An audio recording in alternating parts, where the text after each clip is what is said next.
Qu'est-ce que l'éloquence? C'est une vaste question.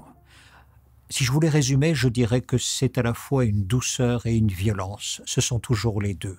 Une violence car celle ou celui qui parle a l'intention de conquérir l'autre dans l'ordre de l'esprit, de le posséder dans l'ordre de l'esprit. On veut imposer à l'autre à la fois ce que l'on pense, ce que l'on dit, et imposer à l'autre ce que l'on veut qu'il ressente.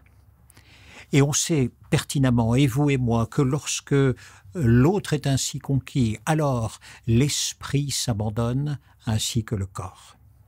Et puis c'est une véritable douceur, mais à une réelle condition, c'est qu'il va falloir obtenir une parole, une diction, une voix qui soit veloutée, qui puisse avoir un rythme, une musicalité qui travaille dans la douceur. Et ceci est beaucoup plus difficile. Ici, voyez-vous, il faut vraiment faire des exercices. Exercices sur soi, exercices pour l'autre. Si l'on prend Cicéron, dans l'un des passages sur l'orateur, voici ce qu'il dit. Écoutez bien la musicalité de ses propos.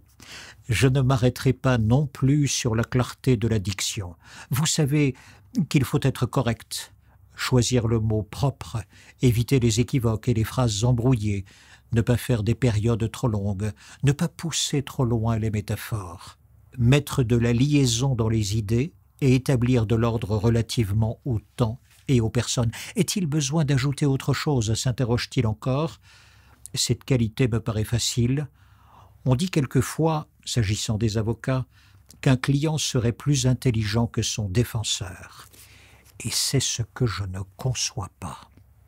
La douceur, voyez-vous, la musicalité de la parole conduit à une chose, c'est sur le fond.